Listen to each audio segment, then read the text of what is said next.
You are listening to selfdiscoverymedia.com, where illumination and inspiration is but a click away.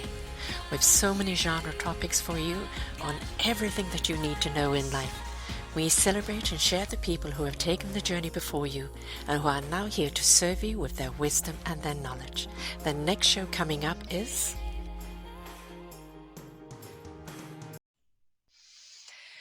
Good morning, good afternoon, and good evening, everybody. Welcome back to another edition of Choose Positive Living. I'm your host, Sara. You're right here on selfdiscoverymedia.com. And I have two wonderful ladies that you've heard before, Dr. Marilyn Joyce and Gina Gardiner. Both of them have given me such wonderful shows and information and wisdom that you just want to sit back and absorb and have your notebook ready, because it's that kind of information that will give you your aha moments and most certainly help you unblock some areas or be able to charge through some other areas that you just couldn't see. You just couldn't see it. But now with this knowledge and wisdom, you're able to actually understand what's in front of you. So please go back and listen to each one of their shows. It's right here on the blog. If you go to selfdiscoverymedia.com and put in their name, Gina Gardiner or Dr. Marilyn Joyce, it will lead you to all of their shows that they've done here with us on Self-Discovery Media. And I promise you, you will come out of it a hell of a lot wiser than you went into it. But what's today's show all about? Well, it's about de-triggering the festive stress. It doesn't matter what religion you are, whether you're religious or not. It doesn't really matter whether you even celebrate Christmas. This is the time of year where stress goes high. You might work in the retail business or the entertainment business, and this is when everybody is out and everybody wants their food when they want it, or wants to purchase something when they want it and they want it now, and the stress level goes up really, really high. On the other side of the things, it's trying to find that perfect gift in budget and something that you know the person will love, cook that perfect meal. We put too much stress on ourselves. But let us also not forget those that are lonely because they haven't got anyone in their lives, and those that go into depression at this time of year, and those that are on the street. So while we're de-triggering our stress, and which is something we can carry over into the new year and every day of our lives, but festive stress is one that really kind of turns up the steroids on it. So let's find out how we can trigger that stress and enjoy this wonderful festive season for what it is. Welcome to the show, Marilyn and Gina. Great to be here. Thank you so much, Sarah. So I'm going to throw it over to each one of you right now just to share a little bit about you so people have got a background on you if they haven't listened to your other shows. Gina, I'll start with you, love. You're from the UK. And we've got some beautiful shows on her why and her journey. Please go back and listen to them. But just give people a little snapshot of who you are, what you do.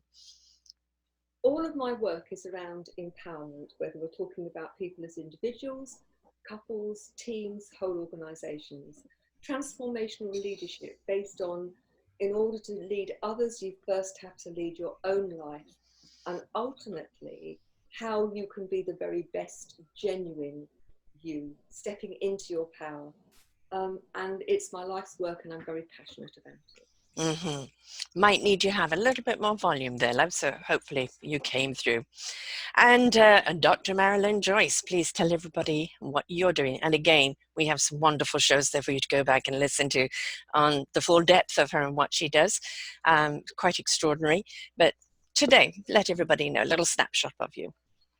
Thank you so much, Sarah.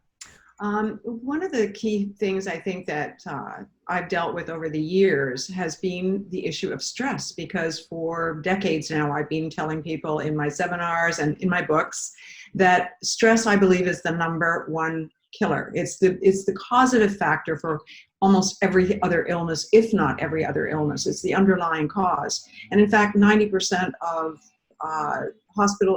doctor's visits are usually the result of chronic stress that has not been handled properly. So that really, and as a 5-time cancer survivor who's now a 30-year thriver. Yay! This year. Yay! I am celebrating that, and I am really anxious to get the information that can help prevent the suicide, the stress-related illnesses, that we're seeing rampant today through 5-minute healthy strategies that anyone can do anywhere, anytime. And I learned those going through my own journey.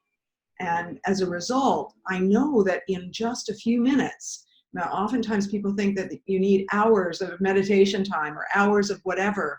And the fact is that science now shows that in 5 minutes, you can completely change your blood work with certain strategies and systems that are all really relevant. And those are the kinds of things I teach. So I think that really is what gives me the qualifications, the credibility in the work I do, is just the fact that I've been there and done it, both personally and professionally, and found simple strategies that really do work. They're the best ones as far as I'm concerned. People who have actually made the journey, learnt the skills, discovered techniques that really help them to get through the other side, now become the best teachers. And I know both of you have gone through your journeys, and it's because of those journeys that you do what you do today. So this isn't something you've just picked up in a book in a library somewhere. This is something you've lived and experienced, and that's what makes the information so relevant. And you're right, stress is a killer. And that old Dave Brubeck, take 5. We need to take 5. We need to stop and breathe, and we need to stop and allow ourselves. Do I really need to do this in this moment? Yeah. Do I need to react this way? Do I need to? Do I need it? Because there's that outside expectation from TV and everything else. You need it. You need it. You need it. And then oh, I've got to go and get it. Yeah. And next thing you know, you really don't need it. So, Gina, do we need it? Can we say no to ourselves? Can we take that 5 and say, no, I don't need it? Everything we do is a choice. Even choosing not to is a choice. And ultimately, I think that people recognizing that in moment by moment, that they can take the time to consider whether or not this is something which is an emotional need, something that they're using to make them feel better about themselves, or it's something that actually is talking about what we need. What we need and what we want are very, very different. And I think we often mix them up. Most of the time it's what we want and not what we need that we go for, because that's the emotional drive. Ultimately, what we need, I think, is to recognize that whatever time of year it is, that we have to look after ourselves and nurture ourselves, whatever that may be. Christmas just adds huge amounts of pleasure because we have this blueprint of what it should be like.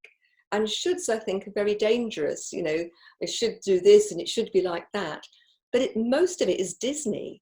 It is effectively 1 or 2 days, which in reality are no different to January the 19th or September the 4th. It's the meaning we make of it which makes it different. And I think that we create that need in ourselves for everything to be perfect, our view of perfect, which actually for many people is unobtainable, rather than it's a day when we are going to enjoy whatever it is we've got planned. And if we have nothing planned, then there is an opportunity to find something that gives us satisfaction, joy, whatever. But ultimately, it is our choice. Do you need it? Do you want it? Do you know the difference? Well, down to you. Do you know the difference? I think that is a big one. Because we really do get confused with want and need, don't we? Oh, I need this. Why? Is it an addictive need? It's because you want it so bad. Marilyn, want or need?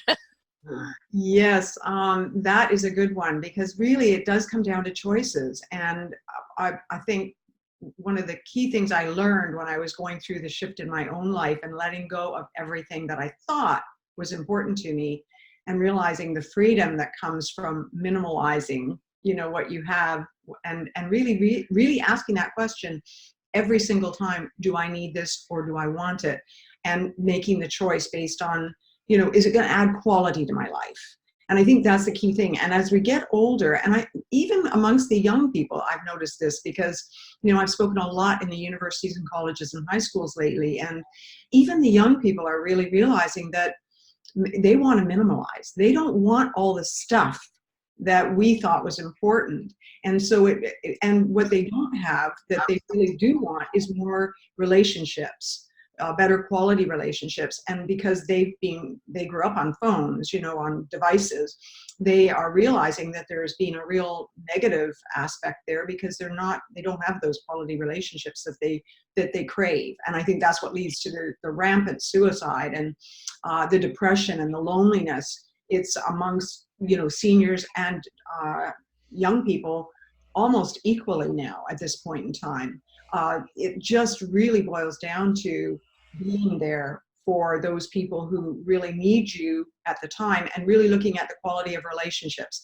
So, for example, at the holiday season, instead of focusing on things, and actually most of my friends and I now have made the commitment, no gifts, no physical gifts. Instead, bring something that you prepared. Maybe it's, in my case, everyone loves my pumpkin bread or my banana bread, so I will take that. Maybe a bottle of really good wine, whatever. But it's really shifting the focus from stuff and competing with each other for the best gifts to quality of relationships and to the time spent together, and choosing that over gift giving. And really making a decision with each other to go in that route, to go that direction. Yeah, and the thing about gift giving, we have to really define what a gift is, because your gift of time, gift of companionship, gift of opening the door to someone who's on their own, and having them over for tea or coffee, that type of gift lasts longer than a box of chocolates or something that people open up and go, well, what the hell is this? I'm never going to use it. So I think when we look at gift, and you're right, my kids are millennials, and they're definitely minimizing. Gift giving now is very, very, small. I'm the one that still quotes overdoes it because I still do the stockings.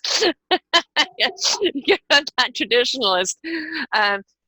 But I think the gift of time is one, most certainly, I think, that is the greatest gift that you can give someone. How do you think, Gina?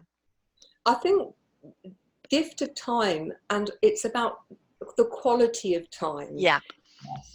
Time and in and of itself is, for me, I think, not enough. And I think lots of people believe they're giving time because they're in the same room, but they're not necessarily present.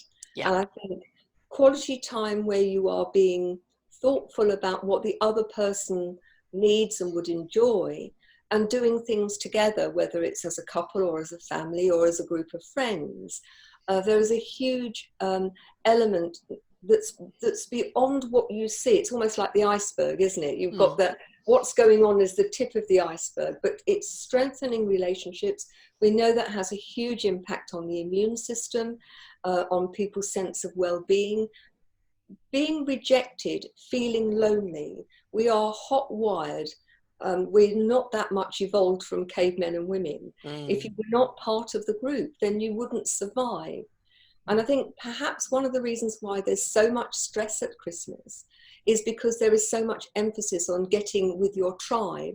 And if your tribe either doesn't exist, or your tribe is one that is actually not at war with one another, then that sense of disappointment, rejection, frustration is multiplied many times. So having a gift of time where you focus on each person focuses on making sure that the other people are having a good time and that you're doing something for them, I think you will find that you get the satisfaction because you've given the gift of thinking about the other person. And at the same time, you get the feedback from that is that the enjoyment that you have actually been able to give a true gift, a lasting one, something that is incredibly precious. It's the equivalent of the gold, frankincense or myrrh. It's taking that time to give a gift that has meaning, which is you. It shows that you care. Yeah. It shows that you're interested. People don't want to be forgotten. They want to know they count in life. And when you actually spend time with someone really interested and really asking the questions about their life, in that interaction. There was a video of a guy giving a guy on the street some money for food. And he said, and No, he gave him some food. And the guy said, yes, but I want you to eat with me. And so the guy went and got some food and sat by him, and they ate that meal together. And more than the food that his body nourished, the conversation is what his heart and soul needed for nourishment. And we forget about that nourishment, don't we? And the thing is if you're going to go and give your time to someone, please put your damn phone down. But can Right? I just say that when you're talking about that example where the guy, whoever it was, the person on the streets wanted them to eat with them, eating with someone, sitting down and breaking bread with someone is such a sign of connection, isn't it? Yes. In a way that, handing somebody a plate of food, this connection is it's not even momentary, it's a second. Mm-hmm. But if you sit with someone and you talk with someone, you share your food with someone, that connection is a really deep one, because it's nourishing the body, it's nourishing the soul, and it's making the connection so much more real, more authentic than it is, I've handed somebody something, I feel good about me because I've done something for them, as opposed to we feel good about one another because we've truly connected. And learned so much from each other at the same time. Hey, Marilyn. Yes, absolutely. I completely agree with what you're saying, Gina, because really it's the quality of the time with someone, and it's really about being present, fully there. Mindfulness is a key word these days. And really what it boils down to is really being mindful in the moment with whoever you're with. And we know from statistically that if you're depressed, get over yourself by doing something for someone else. Yeah. And it makes such a huge difference. I've seen it even in my own life when I was going through some personal major losses, within my family. And I found that year I went out and served the homeless, and not only served them, we ate with them. We talked with them, we shared with them. And it was like, again, it comes down to the experiences are what you remember. It's not the food. I don't even remember what we ate. Probably the same old turkey and whatever. But it was the conversations. Yeah. And they were fascinating. I was fascinated with what I heard. They were fascinated. We were all fascinated with each other. We have those memories. And when I have a low moment, I can go back and reflect on those memories and realize, hey, it's that easy to move yourself out of depression and loneliness just by contributing. And I think that's key things we need to work with, with our young people as well, teaching them that. Yeah. Gina? I work with many people who are stressed and depressed, and two of the things that I talk to them very early on about is engaging in random acts of kindness, which don't cost money particularly, but cost thought and making a connection, and in terms of collecting gratitudes. And I think that has the capacity to recalibrate the brain from looking at what you haven't got and what you can't do, into looking at what you have got and what you can do in a very effective and efficient way that not only makes a huge difference to the person involved, but actually spreads love and some, heightens that sense of that you have value in the world. It's not about how much is in your bank balance. It's not about what clothes you wear, but I can make a connection with you, and you matter. And by me helping you recognize that you matter, that then gives credence to me mattering too, because we are all connected. And I think in modern day living, one of the reasons why there's such an explosion of stress and depression and suicide is because in many communities, that sense of connection has been dislocated, and in fact is encouraged, isn't it, by various governments, politicians, go on, that dislocation is actually being expanded rather than bringing people together. And it's not what we're designed to be. No, we're pack people. We really are. The other thing is don't wait for someone to come and knock on your door and say, are you alone? If you are feeling lonely, what can you go and do? If I'm feeling, I go to a coffee house, or I go somewhere where I know there's going to be somebody sitting next to me, and, simple as somebody said, my British is showing, how was the weather today? Get a conversation going. If they completely shut you down, then obviously you're not going to be able to get through. But if it's something that starts with a conversation, you both go away feeling good that you've made a connection. You may never see that person again. It's not about that. It's about the moment. But I think we have to owe it to ourselves is that if we're feeling lonely, we're feeling stressed, we're feeling down, what are you going to do about it? And as you said, go in and volunteering somewhere, going in and joining something. I'm alone. Who else is alone? What can we do? And we always had people at our Christmas table that we knew were alone for Christmas, and they would come over and join us so they didn't feel alone, become part of the family. My son keeps that tradition going now. Thanksgiving and Christmas at his restaurants, he calls it the orphans table. Everybody who hasn't got a family to go to can come to him and everybody shares. And again, as you said, it's not so much about the food, though that's very important to him because he likes to serve the good food, but it's about the camaraderie. And that's really what we're looking for, is that camaraderie, a sense of belonging, of laughter, of voice counts. We feel connected. And that's really, really important. But we've got to remember, stop waiting for someone, Sir Lancelot, to come and rescue you, and realize there's so much we can do to rescue ourselves. And in the first instance, if you just smile. Oh, huge. And, as you're walking past somebody in the supermarket, if you open the door and you smile and you say good day, even in that simple act, you are creating a very different hormonal response within yourself, and you are connecting with other people. I mean, I played a game in lifts, often, or in trains which are very crowded. How many people can I connect with? Eye contact, and make smile. And there are times when you have to work very hard to make somebody smile, but when they do smile, it really feels as if you've won. Yeah. And what's nice is they recognise that they've been hard to make smile, and there's that wry look which says, okay, you got me. Yeah. I'm smiling now. And they go off and they're still smiling. And pass the smile on. That's the point. I mean, how many coffee, I don't know about you guys, but our lineups, coffee shops are just ridiculous. And there's poor baristas, are trying to make these, double lattes with this, that, etc. That, the list is this long, and everybody wants their coffee now. And they're getting stressed. And I think, to look at their eyes and say, how's your day? Oh, gosh, you're really busy. How are you handling it? Let them know you see them.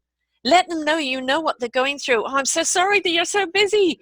I'm going to try and make this simple for you. It's acknowledging them in gratitude. And that makes them feel, validated. Somebody doesn't just see me as a cup of coffee. They see me as a human being. Right, Marilyn? Yeah, absolutely, Sarah. I mean, there's that cliche expression, what you focus on expands. And if you focus on smiling, it does expand out. I mean, there was a beautiful video some time ago. I think it was in Germany that it was filmed. And this man sat there on the train, and he started laughing. And people were kind of like, okay, weird man. And then somebody else next to him, laughing is contagious, started laughing. Within 5 minutes, the entire train was in ruckus laughter and loving it and having a great time.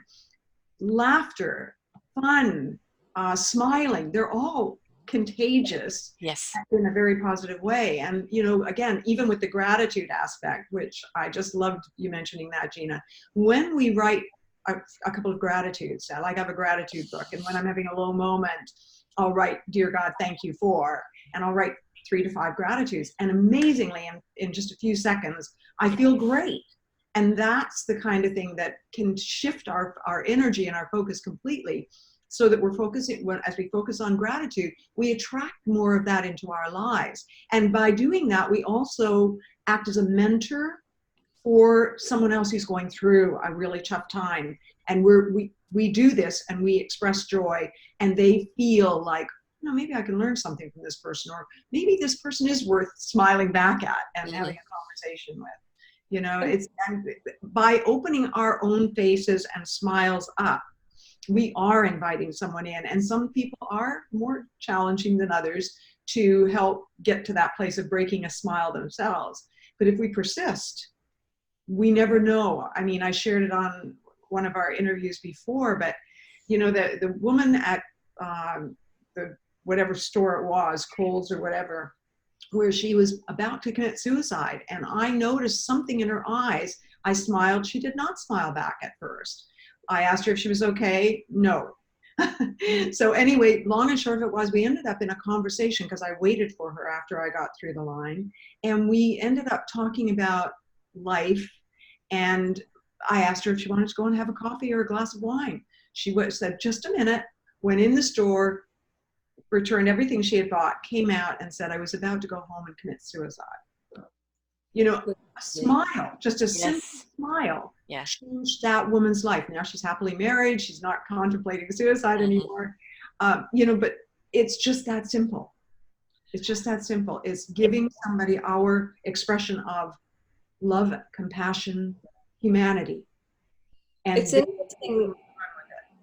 You know, I was talking to somebody last week who works with people who have either attempted suicide before or who are contemplating it. And the thing that has made the difference for people who have contemplated and not gone through with it is that someone, it doesn't have to be somebody that they know, but somebody has noticed and said, are you all right? Yeah. And there's a couple of things that I feel I ought to say. We're talking about this in the run up to Christmas. But actually, this is true for every day. Oh, yes, yes. I think I know that it's implicit, but I think it's important to recognize that, you know, 365 days of the year, 366 on a leap year, you as an individual can make a profound difference to your own life and to the life of others. Yeah. Just by being observant, by being in the moment. And I think so many people spend such a lot of time looking back and being in the past and worrying about what they should have done or shouldn't have done, or they're anxious about the future, and so they're living in the future and everything's, well, I'll be happy when, rather than I'm in this moment. And for me, collecting gratitude is about, during the day, making it easy to notice things to be grateful for, making it easy to recognize that however bleak it may be, in terms of the weather, for example, using that as a metaphor, the sun's still behind the clouds. Yeah. And actually, this moment, even though it's dark, will pass, and the clouds will open and the sun will come out. There's plenty to be grateful for, to live for, even when life is pretty tough. And it sounds, you know, knowing something of your story, Marilyn, I don't know yours, but, you know, we've all had challenges in our lives that could so easily have meant that we focused on the bleak, but we didn't. I think because we focused on our purpose. And, you know, everybody needs a purpose in life. And, you know, yes, we're talking about the festive season and how to de-trigger that stress and that importance of, I guess everything's got to be perfect. You know, if that's how you are over your festive season, that's how you're going to be over everything else in your life. So, you know, this right now, focus on this season and de-triggering and de-stressing it, then take the same pattern through every other day. But I mean, yes, you know, we've taught Gina about depression, and that's something I suffer from physically, clinically, depression, and it's the despair.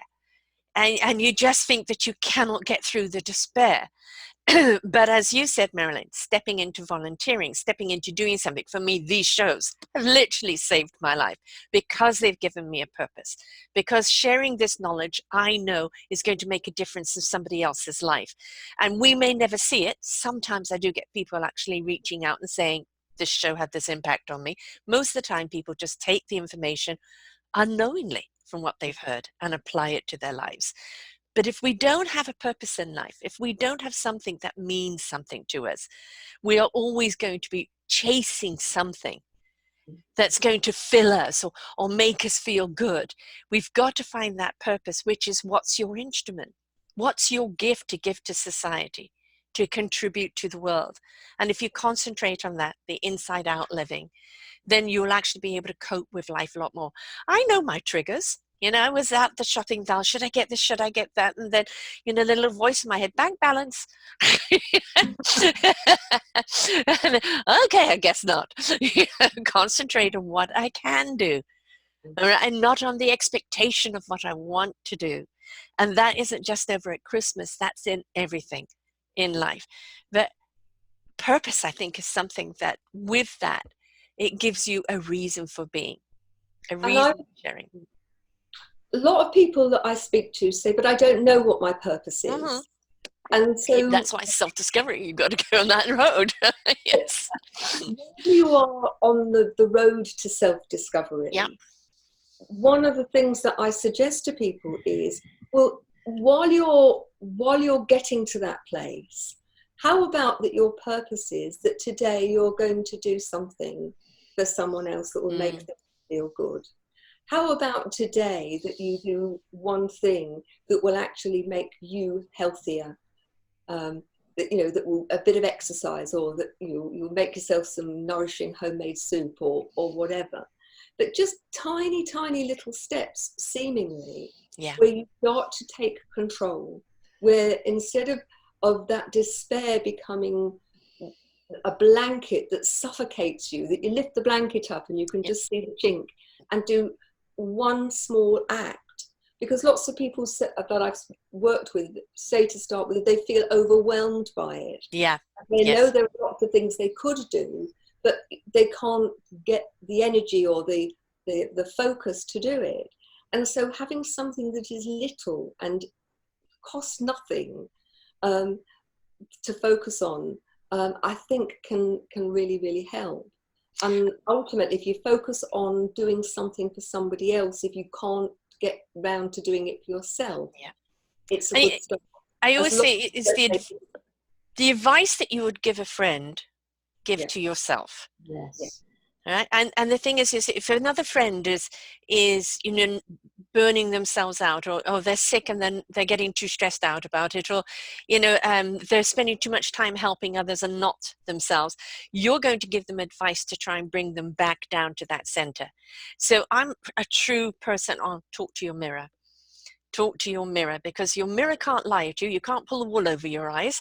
You know, you have to be very candid with your mirror and talk to yourself as you would your friend, and listen to it. Right, Marilyn? Yes, absolutely. The one thing that I have done for years, it was a strategy that I learned at a marketing class, ironically, but I use it for everything. If I'm not feeling really optimistic, but I've got a major phone call to go on to, and I know that that person is depending on me to be fully there, fully present, I have a mirror that I have beside me. And I look in that mirror and I smile a big smile. It is amazing when you see yourself smiling. That then translates into your call. So even if it's a call and they don't physically see you like this, it's just the verbal aspect. They can feel your smile. Yes, yes. You're expressing it throughout.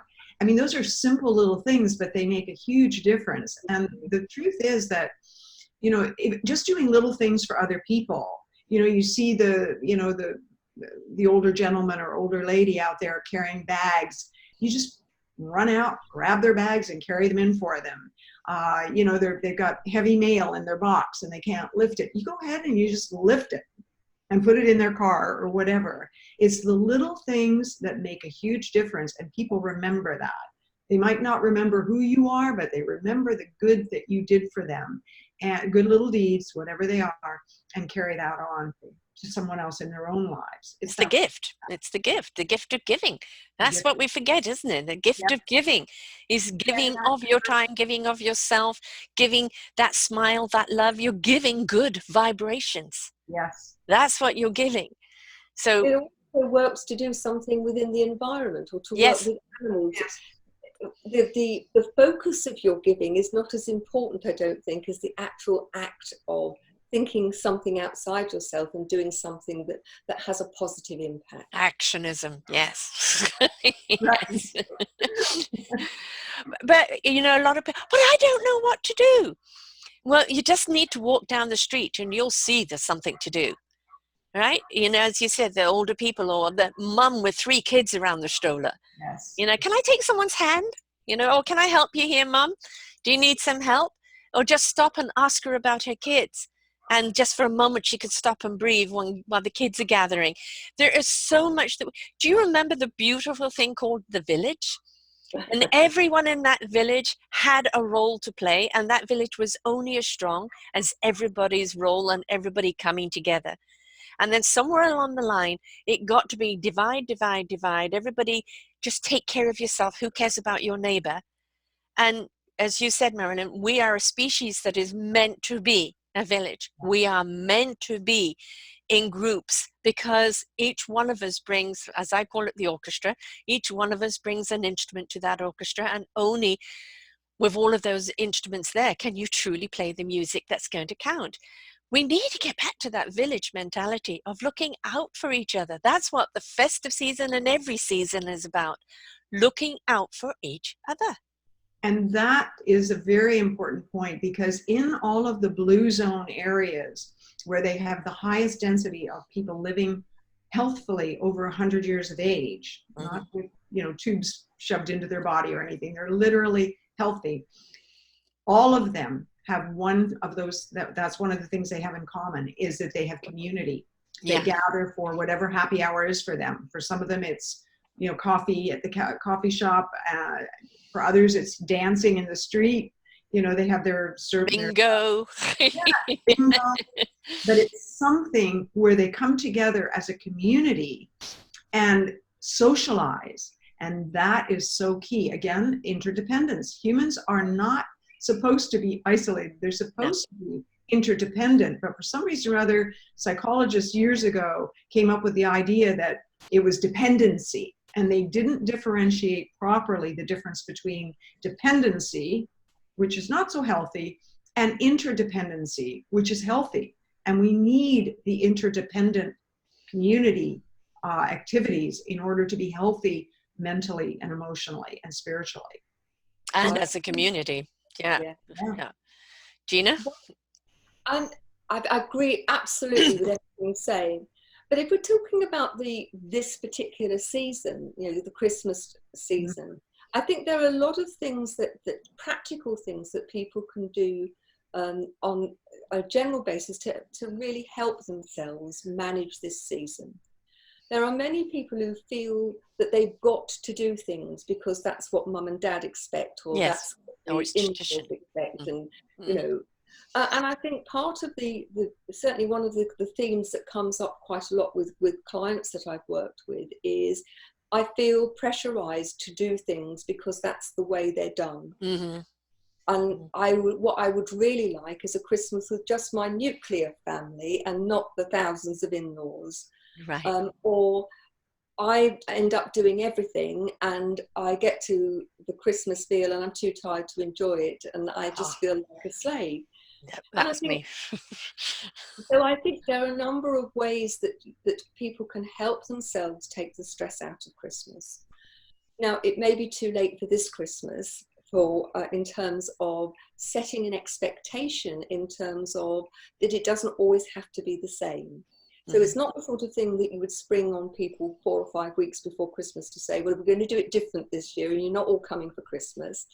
But when people do come for Christmas this year, you let them know, next Christmas we're going to be away, or next Christmas we're going to do something different, so that you raise an expectation with plenty of time for people to sort themselves out, rather than doing things resentfully.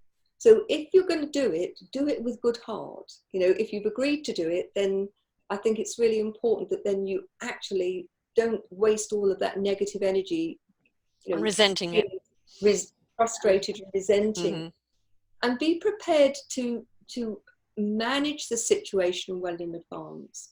And one of the other things I would say is, if historically you've been the slave and everybody else has sat there and let you, it's time to say to people, look, every year in the past, I've done everything. This year, we're going to share it. So we're all going to go into the kitchen. You'll do the carrots and you'll do the parsnips and you can peel the sprouts, and get everybody involved so that you're not the one who is the doormat. And you do that, you can have the music on and make it a pleasant experience. Yeah.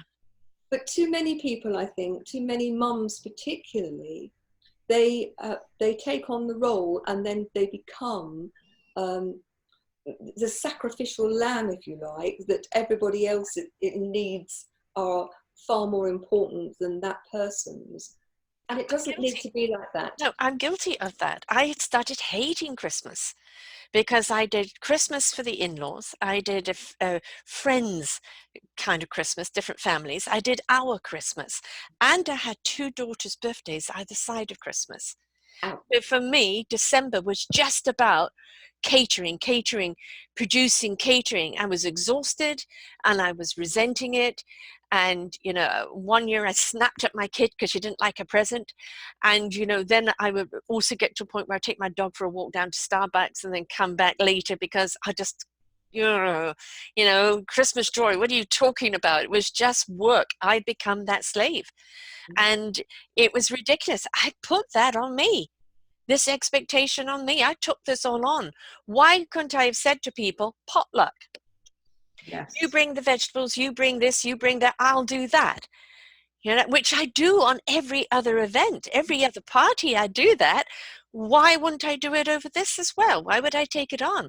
So I took on the stress and then resented it. And that is on me. And so we have to look at what we're doing. You know, if you're moaning about it, did you say no or did you delegate? Right? And people, that is so pertinent. People actually love to participate. And oftentimes, I know I would feel guilty when I would go to someone's home. Yeah. And I'd ask, is there anything I can do? And they go, oh, no, I got it under control. And at first, I would not just step in and help. And then after a while, I realized I feel useless and I feel badly about what's happening. So my choice is to step in and wash some dishes. Yes. You know, do something, do the grunt work, whatever. And it was amazing. I began to realize that, it, you know, just as I was wanting to do something, how many other people have felt that way with me when I would try to do it all myself. And sharing the load sharing is caring. I mean, Yes. the reason why that's a cliche, but it is so pertinent. Sharing is caring. When we share the load, we have so much more fun. Everybody has more time to be fully present, including the host or hostess, you know, whoever's home you're in. It's just a whole beautiful thing of, again, community coming together, you know, whether it's family or your community out at large. We do that all the time here, and that's one thing I will miss when I move, is that there's a whole group of us that get together the day after Thanksgiving and the day after Christmas and July 4th, you know, all those days, and we have a potluck, and it's amazing. You never know what's going to be there, but it's all fun and games and socializing and hugs and kisses, and we bring in, you know, we invite people who don't have anybody to participate, which also adds to the beauty and the charm of that experience. Yeah. If you have children, you're teaching them so many lessons. One is you don't have to be the victim. Right. But actually, it's okay to say to people, can you do this? Would you do that? And it's very convivial, isn't it, when everybody's taking part? But lots of people become the slave, and then they huff and they puff, assuming that people will notice. Yes. And they're very Where's the appreciation? The other thing I would say to you is that lots of people have particular relatives who are tricky. And I'm reminded of one client who came in and said, it's Uncle Ted. Uncle Ted spoils every Christmas. And, you know, we all want to get together, but he is a pain in the neck. And so we explored that. And it turns out that Uncle Ted liked to tipple. And he would drink from the time he arrived. And by about 3 o'clock in the afternoon, he was being inappropriate and being difficult. And we talked about, you know, is the drink openly available? And she said, yes, you know, people are filling his glass. And, you know, part of that is if you've got people who are inappropriate if they drink a lot, make sure they've got plenty to eat, not drinking on an empty stomach. Mm-hmm. And, you know, limit it. And if needs be, have a word with whoever else is generating the drinks to say, make sure there's small measures, make sure there's plenty of mixer in it. And, you know, that that it's not offered so often that it becomes a problem. Right. And I'm reminded of a little trick that I saw once on a television program, which they did with hardened journalists who were known in Fleet Street to drink gin and tonic and drink doubles of it very, very hard. So they did an experiment where they had a saucer with some gin in it, and they tipped the glass upside down, and so only the rim of the glass had gin, and the rest of it was lots of iced tonic and a slice of lemon. And they had some which were proper gin and tonic, some which were strong gin and tonic, and some which were gin just on the rim and tonic. And they could not tell the difference. And that's because the perfume and the flavor was on their lips and they could smell it. So, you know, be sensible. If you've got someone or some people who drink becomes difficult, then orchestrate it so they don't actually get drunk by 3 o'clock in the afternoon. Right.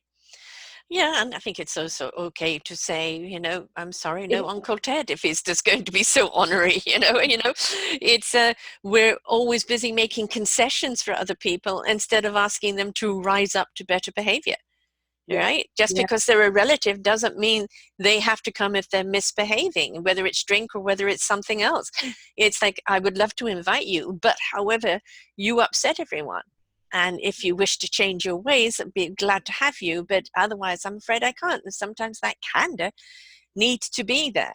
And, you know, gently, nicely, one doesn't have to be nasty about it, but sometimes they don't realize they're being such little and on buggers. this particular occasion, Uncle Ted was ancient, and I think got the beginnings of dementia and so on. Right, yeah, so different case, but yeah. But I absolutely accept what you're saying. That, you know, if you're coming to join us, great, we'd love to have you. Yeah. But actually, this is our expectation. Yes, expectation, that's a beautiful word. Yeah. Let's look at the expectation. I mean, we've talked about the food, you know, I get people to come in and help with you, do a potluck, you know, it's at so-and-so's house, they're going to do the turkey, but we will all bring everything else in the trimmings and everybody brings a bottle or whatever the case is. But, and we've talked about the gifts, decide ahead of time, you know, should there be a gift or not? And I'm always one that if you're hosting, you should bring a gift for the host. Because that host has cleaned the house and done everything else, etc. You know, gratitude again. Just get up and do the dishes and all of that. But there's also this expectation is that because somebody's, quote, set the table for Christmas, they should also provide the cheer. And I think that we've got to realize if we're going anywhere, whether it's a Christmas event, Hanukkah event, whatever an event, anywhere through the year, bring your own cheer. Don't expect somebody else to push that button for you. Hey, Marilyn? Yes, absolutely. You know, I think that it's, again, it comes down to participating fully. Yes. You know, what, and asking ahead of time, is there anything I can provide? Is there anything I can bring? And people, you know, generally speaking, if they get asked that question, oftentimes they don't get asked. Yeah. But if they get asked, they'll say, well, you know, really, all we really need is maybe if you could bring a bottle of wine, or maybe they'll say, you know, dessert would be great, you know, that type of thing. And it's just a matter of asking and always participating. And I totally agree with you, Sarah, on bringing a gift for the host or hostess. You know, it doesn't have to be something big. It can actually be something that you've made yourself. I mean, I've done, you know, my banana bread, like I said, is a big favorite, and so is my pumpkin bread. So I will often do that, wrap it all up, you know, so it looks really pretty. And that's something that is homemade from my heart. They love it, you know, and it can be that kind of thing. It doesn't have to be a lavish gift if you don't have the funds to do that. Right. But if you can't, you know, whatever it is. And, you know, the other thing that we often forget is over the years, and I hate the word white elephant or whatever the term is for things that you've received that you're not going to use. There's no question that what you may not ever use would be somebody else's joy. Yeah. And if you've got a beautiful item, a piece of artwork or a vase or I can't, you know, a lamp, I don't know, you know, anything that's really nice. I'm not talking about broken pieces of junk. I'm talking about something that's really nice. And you know that that person who's hosting the event loves that kind of thing. Wrap it up and give it to them. You know, you don't even have to say it's new or used or anything else. It's just, I saw you, I noticed that you really like this, and I'd like you to have it. I mean, re-gifting is okay. Not everybody who gives you a gift is going to get it right. Maybe it's something you've got or you just can't use. And what are you going to do with it? Throw it in a cupboard? And Right. so, as you said, there's somebody else will get more appreciation out of this, and it's okay to re-gift. Gina, Yes. what do you think of re-gifting? I think it's horses for courses, isn't it? That, you know, if you're in a situation where you know somebody would really like that, Yeah. I think it's done with Yes. thought, then I think it's a great idea. But I think if you're talking about gifts, there are all sorts of other alternatives. Mm-hmm. Secret Santas, where you put Yes. a price tag on it. And it can be as, you know, as little in English money of £5, which is about $7. And we've done that for a number of years with particular friends. But it's $7 or £5, but it has to be something that you've taken a ticket out. That's happened, you know, previously when you've met, and that you're buying a Secret Santa for somebody else. They don't know who's got them, Right. but you're doing it because it's something that you think will make them smile or make them that they'll appreciate. Yeah. Or it can be just a potluck Secret Santa where everything goes in and it's just luck of the draw which particular thing that you get out. Or that you put a price tag on something and say it's got to be for the garden, or it's got to be something that you can use in the bathroom, so that you have a theme. And you can have a lot of fun actually rooting around shops and finding something that's a bit unusual within your price range. But if you've only got one present to buy within the Secret Santa for whoever's It's not so bad. Yeah. rather than having to buy the whole 9 yards, it takes the pressure off, doesn't it? Yeah. Yeah. Yeah. Yeah. We talked earlier about people coming together and playing games. My kids are huge on, board games and things like that. In fact, actually, my son-in-law courted my daughter through board games. And we always, at the end of a meal, clear the table and get the games out. And it's always that competitiveness and the teamwork and the laughter. And it's a wonderful camaraderie. So whether it's board games or charades or somebody sharing a story, that's the thing, isn't it? Is my kids, when they were younger, always used to put on plays, impromptu, along with their friends, get dressed up from the dress-up box, and out would come some sort of performance, completely haphazard, and we'll all be laughing hysterically. And it was wonderful. And I think playtime, whether it's playing games or playing charades or playing music or kids playing something for us, we've got to remember to allow to play, because that's part of that joy of that celebration, whether it's Christmas or whether it's any other time of gathering. Absolutely true. And again, as Gina was saying, we don't want to just do this at Christmas, but this is a great time to implement that kind of thing, to the joy. What do we say? It's the season of joy and festivities. So enjoy it, but then carry that into the new year as a part of life. Because, I always think back to many years ago, and I'll just tell a little personal story here because I think it's relevant. Many years ago when I was diagnosed with cancer and I was woe is me kind of thing. And I remember Dr. Bernie Siegel asking me at a big workshop, do you see cancer as your friend? And I said, no, not a chance. Do you see it as your enemy? And I was like, yes. And he said, well, I challenge you to look at, both friend or relative or enemy. What are you doing? You're holding on to them, whether it's through love or through revenge. What about seeing it as a teacher? And what would that be teaching you? And, a teacher stays around as long as you need that teacher until you learn a lesson. And for me, the lesson was that I never had fun. I was literally the martyr in the family, and I was a great victim. I did, everything, woe is me, everything happens to me. At that particular point in time, raising 2 teenage kids and by myself. And, anyway, long and short of it was when I realized that I wasn't having any fun and I had no play in my life. That was when things started to turn around. And the minute that those 2 things were incorporated, small amounts at first, it takes a while to get used to good new things, but it's bringing them in slowly. It's like the same thing as changing your Christmas patterns. It may not be, or whatever your holiday patterns are. It may not be something that you do overnight. It's something that each year You you integrate something else. and try something different. Yeah. So, but playtime and fun, those are the things that release all those toxins in your system so quickly, and including a bad mood. I mean, and laughter is, you know, we talked about the joy over a meal, you know, breaking bread together, sharing stories, having a good laugh, you know, it is something that unites our energies, and it literally ascends our vibration into a higher level, which automatically takes us up into that love vibration. But it also, it is such a healing for everything that ails us in our body. You'll find that whatever pain you have is lessened.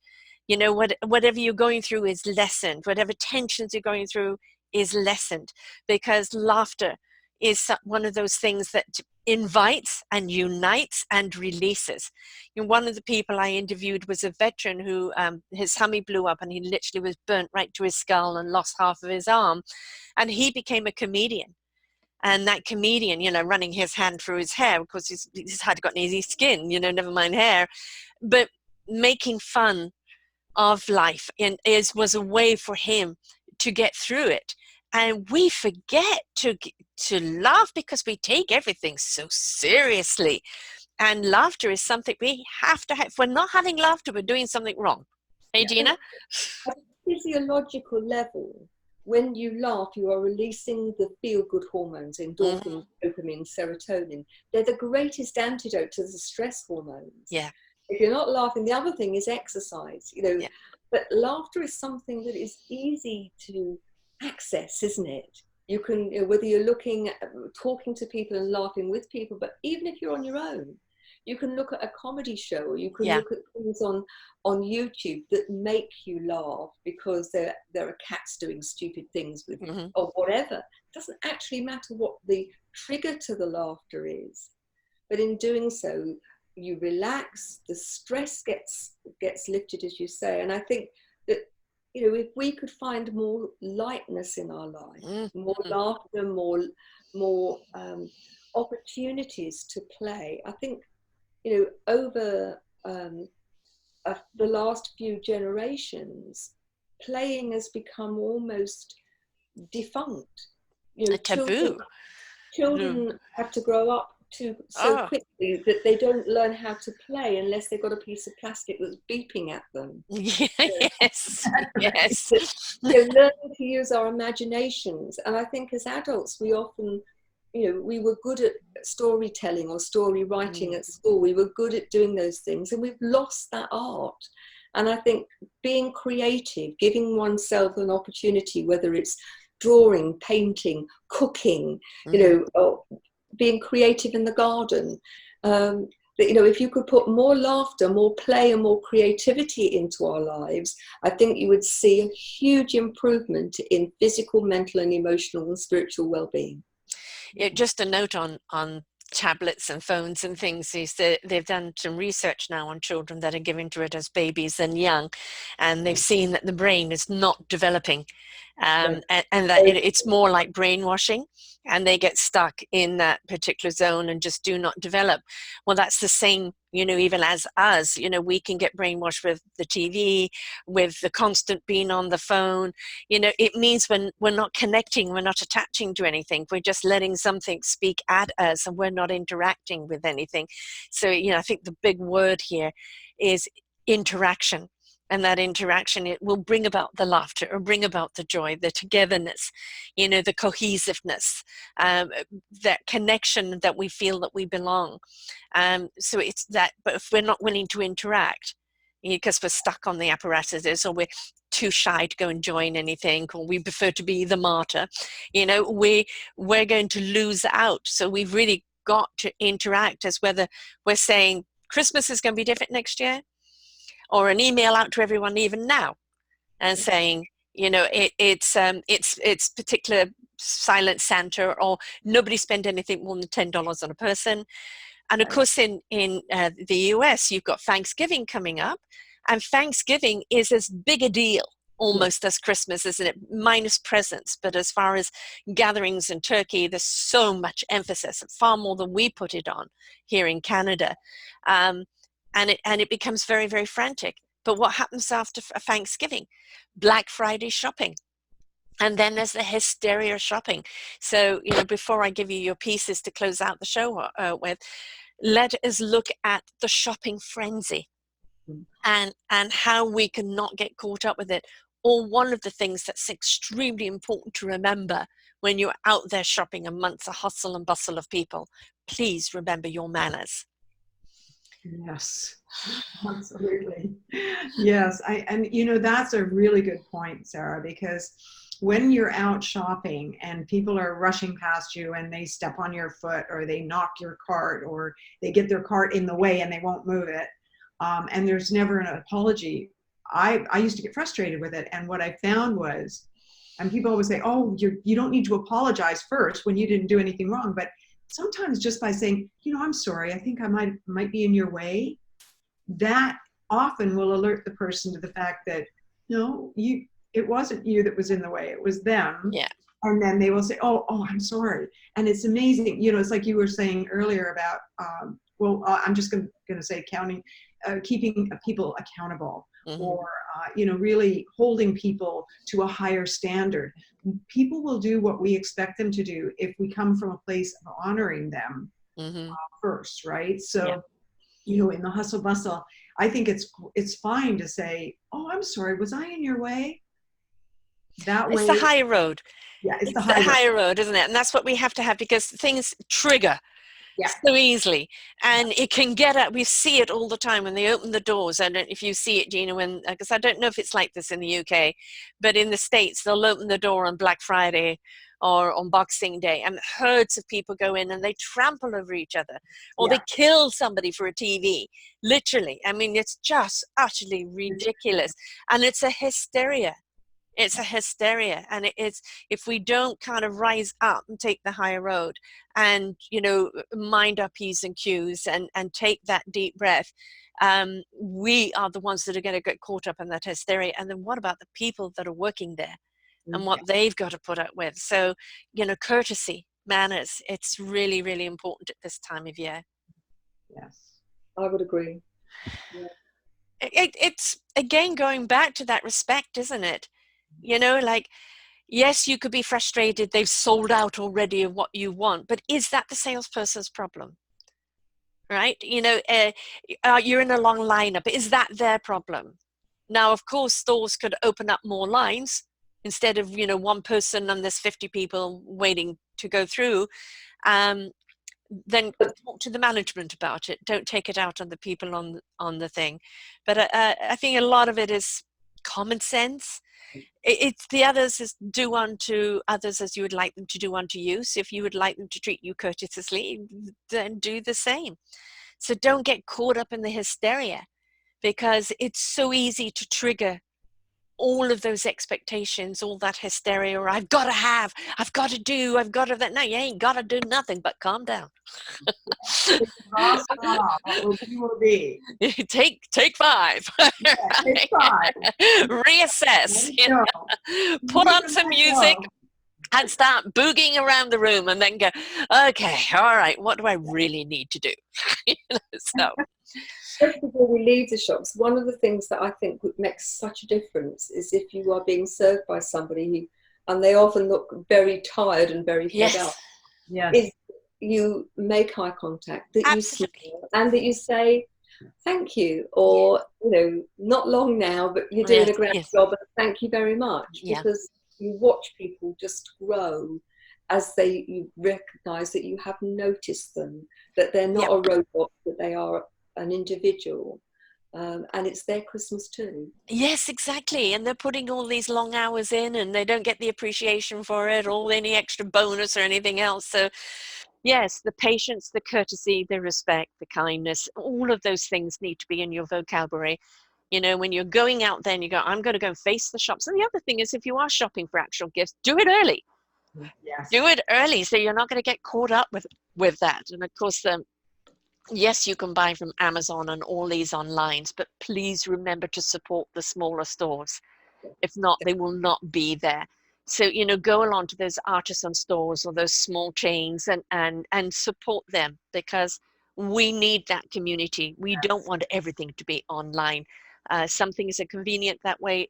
Other things, the actual tactile of being able to touch and feel and choose something from, you know, the look of it instead of all online. So please support your community with that as well. So we're going to close off with each one of you sharing some of that festive wisdom for people. So Marilyn, would you like to go first? Yes, you know, I would say that the most important thing is before you go into any situation, you know, if you're feeling a little low, take some time to just regroup. You know, one of my favorite things to do, of course, you can't do it when it's snowy and it's in other areas, but it's just to walk outside where there's grass or earth and just take your shoes and socks off and just feel that earth under your feet. Science has shown conclusively that it changes the blood flow. And where there's no flow, there's no go. Mm-hmm. So all those good hormones aren't going to happen unless you've got some flow going on in your body. And by going out and walking on earth or grass or sand for just 5 minutes, you can literally change that flow from no go to lots of flow. And that's being proven, as I said, scientifically. And so that's one thing. And the other thing is always to consider the other person. You know, if there's a situation where you feel uncomfortable about someone or something in the family, ask yourself, what can you do to alleviate that situation? What can you do to help? What kind of reframe can you put to the particular person, situation, or experience? Mm-hmm. Ask, don't assume. Yes. Gina. I agree with everything that's been suggested. I think get prepared. Mm-hmm. You can do a lot ahead of time. If you parboil your potatoes in your parsnips, you can freeze them and then bung them in the oven on the day straight from the freezer. Nobody will know. And recognize that, you know, on these occasions, you don't have to make everything from scratch. You know, take some shortcuts in terms of those things that you're happy with, and recognize that actually it's not about being perfect.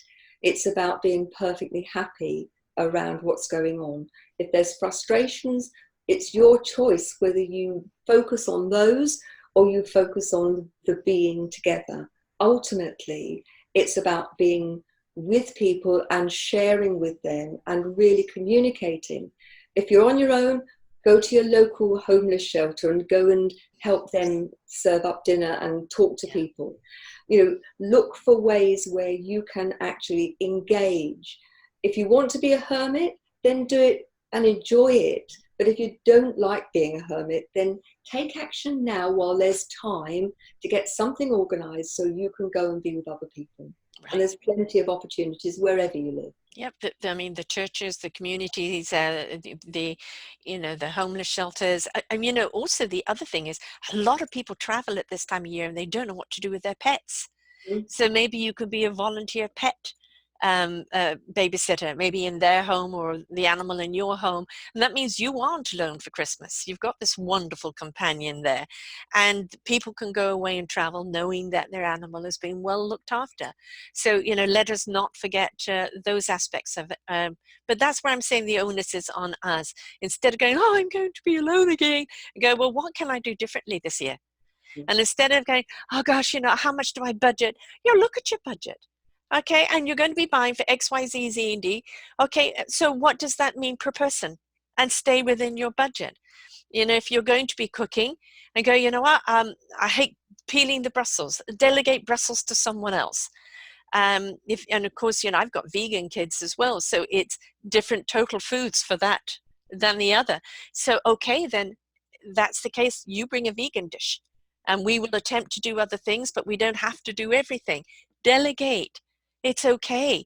And that also means everybody gets up with clearing and washing dishes and putting away and everything else. It's that camaraderie of togetherness. We're in a world right now that is begging for community and to be connected and to know that we count. We're looking for connections, and they're there. Everybody's looking for that same thing. It's just like pieces of Lego. We're just trying to find the right fit. And you're not going to find that from your room or behind a computer moaning.